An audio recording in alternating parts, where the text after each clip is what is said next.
हिंदी में यूपीएससी की तैयारी से संबंधित प्रोग्राम्स को देखने के लिए सब्सक्राइब करें स्टडी IQ-IAS हिंदी। नमस्कार, बहुत बहुत स्वागत है आप सभी का स्टडी IQ-IAS हिंदी में। मेरा नाम है अतुल जैन।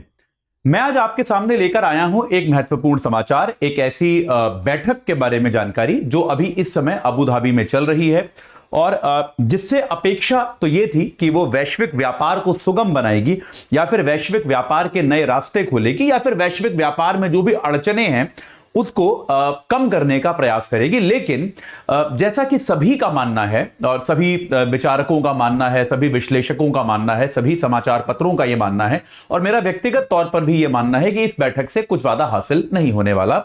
मैं बात कर रहा हूं WTO की, जो मिनिस्टेरियल बैठक इस समय अबू धाबी में हो रही है। WTO की जो मंत्री स्तरीय बैठक जो हर 2 साल में एक बार होती है, इस समय अबू धाबी में वो चल रही है।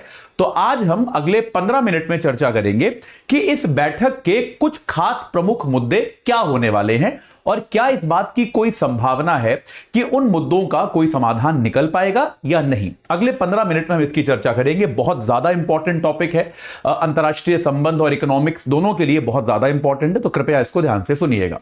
तो चर्चा शुरू करने के पहले मैं आपको बता दूं कि भाई 4 मार्च से हमारा P2I कोर्स का नया बैच शुरू हो रहा है, लेकिन आपको 4 मार्च से पहले एनरोल करना पड़ेगा, कल तक एनरोल करना पड़ेगा अगर आपको ये लीप ईयर सेल चाहिए। तो आमतौर पे आपको पता है एजे लाइव कोड जब आप लगाते हैं तो आपको कोर्स 24,999 का मिलता है, लेकिन अब लीप ईयर सेल में अगर आप एजे लाइव कोड लगाएंगे तो आपको यही कोर्स जो है ये 22,499 रुपए का मिल जाएगा, यानी कि पूरे 2,500 रुपए की बचत जो है आप अभी तुरंत कर सकते हैं अगर आप कल तक यानी कि 29 फरवरी तक इस कोर्स को ले लेते हैं। तो बिल्कुल भी देर मत कीजिए। अगर आप लेने का मन बना चुके हैं तो आप सोच रहे हैं कि आप 1 मार्च 2 मार्च को लेंगे, तो मैं आग्रह यह करूंगा कि 29 फरवरी तक ही आप इस कोर्स को ले लें ताकि 2,500 रुपए की आपको स्पष्ट बचत यहां पर प्राप्त हो जाए। क्लासेस 4 मार्च से शुरू हैं। क्लासेस 4 मार्च से शुरू हैं। शाम को 6 बजे का बैच है, आप लोग इस बात को जानते हैं। तो शाम को 6 बजे का ये बैच होता है। इसमें आपको रोज 3 घंटे का लेक्चर मिलता है। ये कुछ गड़बड़ हुआ लेकिन कोई बात नहीं, मैं आपको बताता रहता हूं साथ के साथ। इसमें आपको रोजाना 3 घंटे का लेक्चर मिलता है, आपको मेंटोरशिप मिलती है, आपको नोट्स मिलते हैं, आपको जो है डेली प्रैक्टिस क्वेश्चंस मिलते हैं जिनका इवैल्यूएशन आपको करके मिलता है, साथ के साथ आपको टेस्ट सीरीज मिलती है। तो बहुत सारी सुविधाएं। और अगर आप प्री क्वालिफाई करते हैं, सबसे बड़ी बात, अगर आप प्री क्वालिफाई करते हैं तो आपको हम दिल्ली बुलाते हैं, वहां पर आप आके हमारे कैंपस में रहते हैं। आपका रहना, खाना, पढ़ना इत्यादि सब कुछ इसी फीस के अंतर्गत है। एक ऑफलाइन मोड में आपको हम मेंस की तैयारी कराते हैं। तो आज ही बिल्कुल देर मत कीजिए। एजे लाइव कोड जो मेरे नाम पे आधारित है अतुल जैन, उसको लगा के इस बैच से जुड़ जाइए सिर्फ 22,499 रुपए में। चलिए अब आते हैं अपनी आज की चर्चा पर। हाँ जी, तो हमारी आज की चर्चा जो है वो है WTO के मिनिस्टेरियल कॉन्फ्रेंस को लेकर कि WTO की जो मंत्री स्तरीय बैठक इस समय अबू धाबी में हो रही है उसमें क्या चर्चा हो रही है। तो WTO, जैसा कि मैं आपको पहले भी, अगर आप मेरे लेक्चर सुनते आए हैं तो मैं आपको बता चुका हूं, WTO एक ऐसा संस्थान है जो इस बात का प्रयास करता है कि दुनिया भर में जो ट्रेड है, व्यापार है, उसमें एक रूपता आ पाए। यह WTO का अल्टीमेट एम है। ये WTO का लक्ष्य जो है वो ये है कि व्यापार में एक प्रकार की एक रूपता आ जाए, यानी कि WTO ये चाहता है कि भाई दुनिया भर में जहां कहीं भी व्यापार हो रहा हो, मतलब आप जो है अपने देश के उत्पाद और दूसरे देश के उत्पाद में किसी तरह का फर्क ना करें। आप दुनिया भर के वैश्विक व्यापार आपस में बढ़े, आप दूसरे देश की चीजें मंगाएं, अपने देश की चीजें वहां भेजें और हर देश के उत्पाद को एक जैसा ही ट्रीटमेंट दे। ये WTO का सपना है।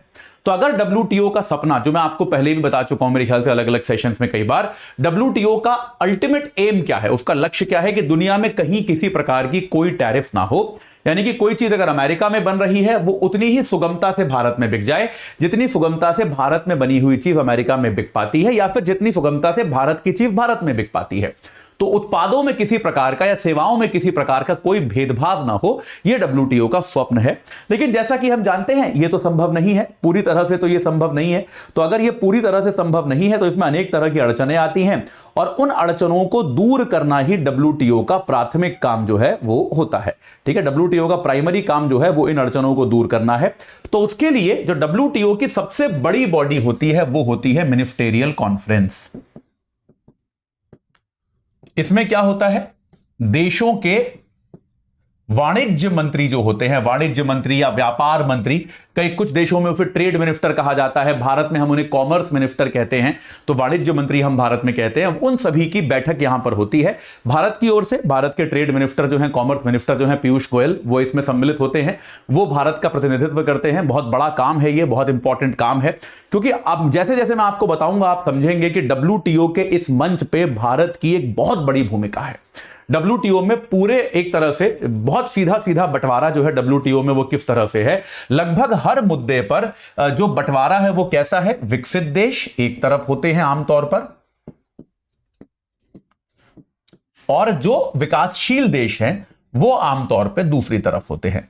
हर क्षेत्र में WTO में आपको ऐसा ही बंटवारा देखने को मिलेगा, और जनरली विकासशील देशों का जो नेतृत्व करता आया है, अब से नहीं, पिछले कम से कम 20 सालों से विकासशील देशों का नेतृत्व जो करता आया है ये भारत करता आया है।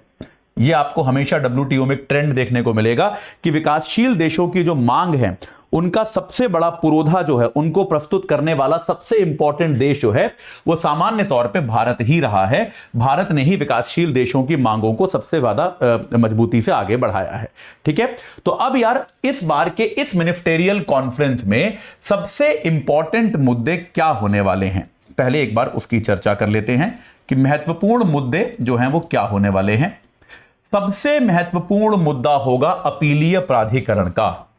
यार ये एक ऐसी चीज है जो अमेरिका के दोहरे मापदंड को उजागर करती है। देखिए WTO का मकसद क्या है कि देश जो है वो एक दूसरे के साथ सरल सुगम व्यापार जो है वो सुनिश्चित करें। अगर ऐसा नहीं हो पाता है, ठीक है, अगर ऐसा नहीं हो पाता है तो उस केस में क्या होता है कि भाई मान लीजिए अपीलीय प्राधिकरण की प्रक्रिया है, तो उसमें मान लीजिए दो देशों के बीच में ट्रेड को लेकर कोई डिस्प्यूट हुआ, तो वो अपनी बात को WTO में उस मामले पर अपील करते हैं। तो WTO कई बार कोई निर्णय देता है, उस निर्णय के खिलाफ अपील करने का अधिकार जो है वो अपीलीय प्राधिकरण के सामने होता है कि देश जो हैं WTO के किसी निर्णय के खिलाफ अपीलीय प्राधिकरण में जा सकते हैं। अपीलीय प्राधिकरण एक न्यायिक बॉडी है, इसमें बहुत सारे जजेस होते हैं, बहुत सारे लोग होते हैं, 3 जजों की एक बेंच बनती है जो किसी भी मामले को सुनती है।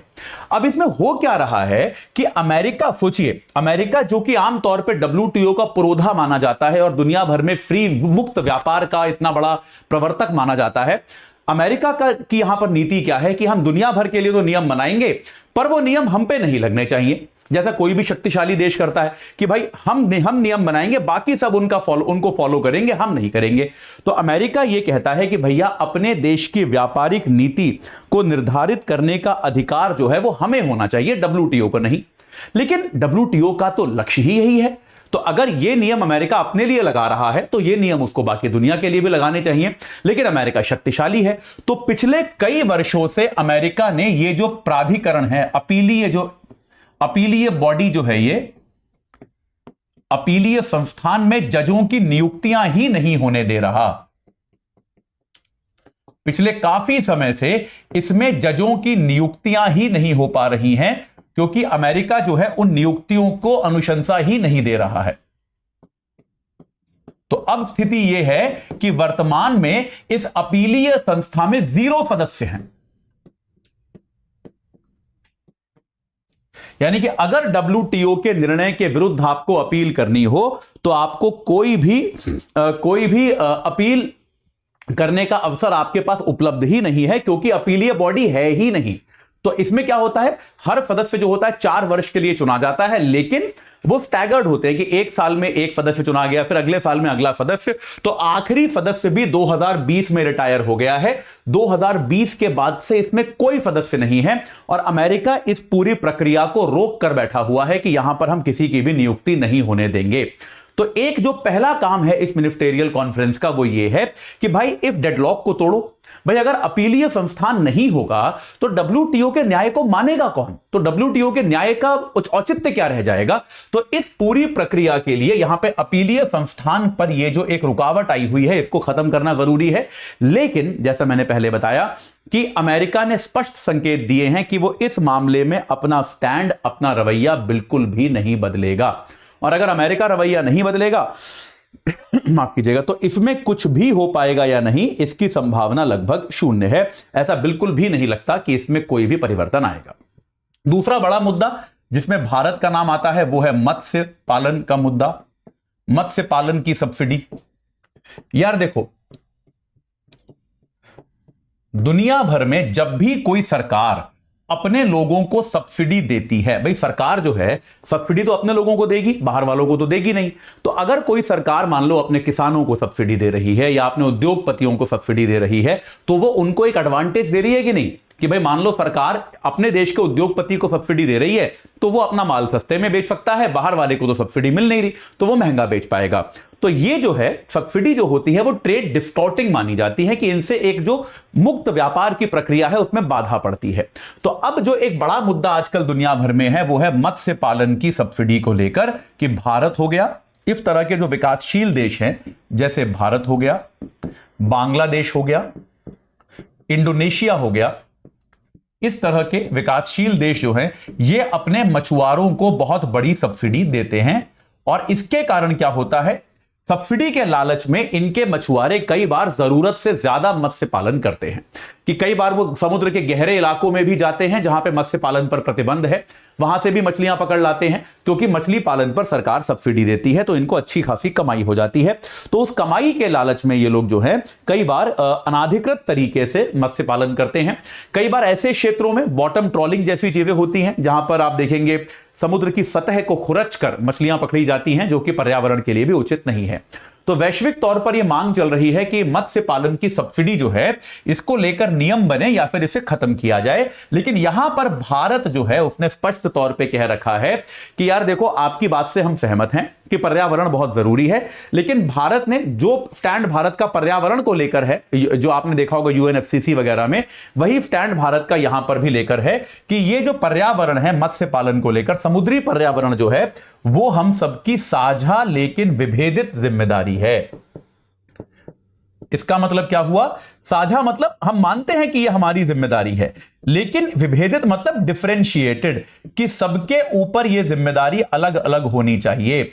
यह जिम्मेदारी जितनी हम पर आनी चाहिए उससे ज्यादा विकसित देशों पे आनी चाहिए, क्योंकि उनके पास ज्यादा संसाधन है। भारत ने कहा कि भैया हमारा मछुआरा तो बहुत गरीब है, हमारे यहां 10 करोड़ मछुआरे हैं, उनमें से 61% तो गरीब हैं, तो हमको तो उन्हें सब्सिडी देनी पड़ेगी। आपको मत्स्य पालन की सब्सिडी के लिए विकासशील देशों के लिए स्पष्ट प्रावधान बनाना पड़ेगा। तो भारत अपने इस स्टैंड पर कायम है और यह बात एकदम क्लियर है। इस बात को देखकर स्पष्ट लगता है कि इस पर भी कोई सहमति बन पाए इसकी संभावना बहुत कम है। तो ऐसा लगता है कि इस बार शायद एक मसौदा बनेगा जिस पर अगली बार चर्चा हो पाएगी, लेकिन इस बार इस पर कोई सहमति हो इसकी संभावना बहुत कम है। अगला मुद्दा जो आता है वो आता है ई कॉमर्स का, जिस पर इस बार चर्चा होने की संभावना है। तो ई कॉमर्स क्या है, किसी भी तरह की डिजिटल सेवा, जैसे मान लीजिए फिल्मों की स्ट्रीमिंग इत्यादि हो गई, किसी भी तरह की डिजिटल सेवा जो है 1998 में WTO में एक समझौता शामिल किया गया था, जिसमें यह प्रावधान बनाया गया था कि किसी भी प्रकार की डिजिटल सेवा पर कोई भी ड्यूटी नहीं लगेगी। ड्यूटी मतलब किसी भी प्रकार के टैरिफ पर रोक लगा दी गई थी कि आप इस पर कोई रोक नहीं लगा, कि आप इस पर कोई टैरिफ नहीं लगा सकते। अब विकासशील देशों का यह कहना है कि यार ये टेक्नोलॉजी इंडस्ट्री जो होती है डिजिटल सेवा की, आमतौर पे कहां होती है, यह आमतौर पे विकसित देशों में होती है। तो विकसित देशों ने क्या किया, अब अगर हम अपने देश की किसी इंडस्ट्री पे ऐसा कर दें कि ड्यूटी नहीं लगेगी, तब ये कहेंगे देखो ये तो अनफेयर है, अनफेयर है। लेकिन जो इंडस्ट्री इनके देश में ज्यादा है उस पर यह हमें ड्यूटी नहीं लगाने दे रहे। तो इसके कारण क्या हो रहा है, हमारे को बहुत सारा राजस्व का नुकसान हो रहा है। तो विकासशील देश ये कह रहे हैं कि ये मोरेटोरियम जो है, ये रोक जो है, ये रोक अब हटनी चाहिए और हमको अधिकार मिलना चाहिए कि हम जो है ये रोक अब हटनी चाहिए, हमको अधिकार मिलना चाहिए कि हम डिजिटल सेवाओं पर भी जितनी हमको सही लगे उस हिसाब से हम टैरिफ लगाएं, ताकि हमारे देश के अंदर भी जो लोग डिजिटल सेवाएं प्रदान कर रहे हैं वो उसको ठीक से कर पाएं और उनको एक फेयर मार्केट शेयर जो है मिल पाए। तो ये एक चीज है। अब इस पर भी क्या है कि यार इसमें बहुत ही सिंपल सी चीज है, इसको लेकर भी बहुत ज्यादा विवाद है। किसी सहमति की संभावना मेरे को नहीं लगता कि इस बैठक में इस पर हो पाएगी। कृषि पर तो आपको अगर आपने WTO के मेरे लेक्चर्स कहीं पर भी कैसे भी सुने हैं तो आपको पता है सबसे बड़ा विवाद जो है WTO का वो कृषि रहा है हमेशा से। विकासशील देश यानी कि भारत, विकासशील देश खास तौर पे भारत ये कहते हैं कि भैया देखो हम इसमें दोनों चीजें करेंगे, हम अपने किसानों को सब्सिडी भी देंगे क्योंकि हमारा किसान है गरीब, और दूसरा हमारे यहां सरकार अनाज खरीदेगी भी। पश्चिमी देश ये कहते हैं कि भाई देखो तुम्हारे यहां के किसान से तो सरकार ही अनाज खरीद लेती है, MSP वगैरह के चक्कर में आपको पता होगा तो MSP अभी बहुत चर्चा में रहा है, सरकार ही अनाज खरीद लेती है। तो अगर सरकार ही अनाज खरीद लेगी तो फिर पश्चिमी देशों का जो किसान है उससे तो सरकार नहीं अनाज खरीदती भारत की, तो एक अनफेयर ट्रेड इसको उन्होंने कहना शुरू किया है। लेकिन भारत सरकार ने कहा है पहली चीज कि भाई देखो सब्सिडी हम अपने किसान को देंगे क्योंकि हमारा किसान है बहुत ज्यादा गरीब, पहली चीज है ये। दूसरी चीज है ये कि भैया हमारी है बहुत बड़ी आबादी, उस आबादी को खाद्य सुरक्षा देने के लिए यह बहुत जरूरी है कि सरकार अनाज खरीदे। अब यहां पे याद रखने वाली बात यह भी है कि कभी कभी सरकार इस तरह के प्रयास करती भी है कि जो न्यूनतम समर्थन मूल्य का MSP की जो व्यवस्था है इसको रोक दिया जाए, आपने देखा होगा। लेकिन किसानों के प्रोटेस्ट वगैरह के जरिए हमको यह पता है कि सरकार के लिए राजनीतिक तौर पर भी अभी यह भारत में संभव नहीं है, इस वर्ष चुनाव है, कि भारत इसमें अपने स्टैंड को किसी भी तरह से कमजोर करे, ये भारत के लिए इस समय संभव ही नहीं है। तो कृषि इत्यादि को लेकर भी किसी तरह का कोई समझौता आएगा, इस बात की संभावना जो है वो मुझे बहुत ज्यादा कम यहां पर लग रही है। तो कुल मिला के ये कुछ ऐसे विवादास्पद मुद्दे थे, कुछ ऐसे कंटेंशियस मुद्दे थे जिन पर सामान्य तौर पे मिनिस्टेरियल में चर्चा होनी चाहिए। लेकिन अबू धाबी का जो ये मिनिस्टेरियल है मेरे ख्याल से ज्यादा सफल नहीं रहेगा, और मुझे लगता है कि इन सभी पर एक बातचीत थोड़ी सी आगे बढ़ेगी, लेकिन कोई समझौता, कोई अग्रीमेंट, कोई समाधान इन समस्याओं का निकल पाएगा, इसकी संभावना बहुत ही क्षीण है। आगे इस पर जो भी होता है, अगर इसमें कोई अग्रीमेंट साइन होता है तो उसके बारे में मैं आपको विस्तार से पढ़ाऊंगा। ठीक है, चलिए तो अब जाने के पहले मैं आपको एक बार फिर से बता दूं कि भाई हमारा P2I कोर्स जो है वो शुरू हो रहा है 4 तारीख से, तो 4 मार्च से ये बैच जो है प्रारंभ हो रहा है, इसको आप याद रखें।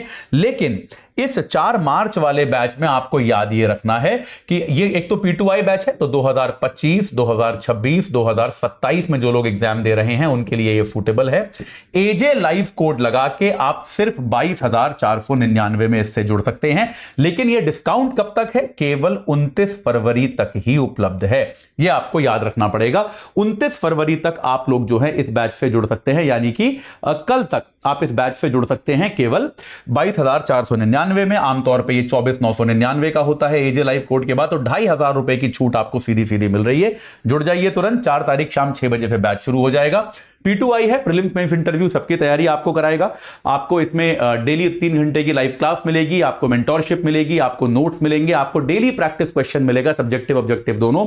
सब्जेक्टिव क्वेश्चन का आपको इवैल्यूएशन होकर मिलेगा, आपको आपकी गलतियां बताई जाएंगी उसमें, साथ के साथ आपको टेस्ट सीरीज मिलेगी। और अगर आप प्री क्वालिफाई करते हैं तो आपको मेंस की तैयारी के लिए हम दिल्ली बुलाएंगे, अपने कैंपस में रखेंगे, वहां पर आप जो है एक ऑफलाइन मोड में मेंस की तैयारी करेंगे बिना किसी अतिरिक्त शुल्क के, यानी कि आपका रहना, खाना, पढ़ना इत्यादि सब इसी फीस के अंतर्गत इंक्लूडेड है, आपसे कोई अतिरिक्त पैसा नहीं लिया जाएगा। तो अगर आप इस कोर्स से अब तक जुड़े नहीं हैं तो कृपया आप इससे आज के आज तुरंत जुड़ जाइए ताकि आप इसका लाभ उठा पाएं। चलिए, तो अभी के लिए इतना ही। कोई अन्य प्रमुख समाचार होगा तो वो लेकर आपके सामने उपस्थित होऊंगा। तब तक के लिए इस क्लास से जुड़ने के लिए आप सभी का बहुत बहुत धन्यवाद। हिंदी में UPSC की तैयारी से संबंधित प्रोग्राम्स को देखने के लिए सब्सक्राइब करें स्टडी IQ IAS हिंदी।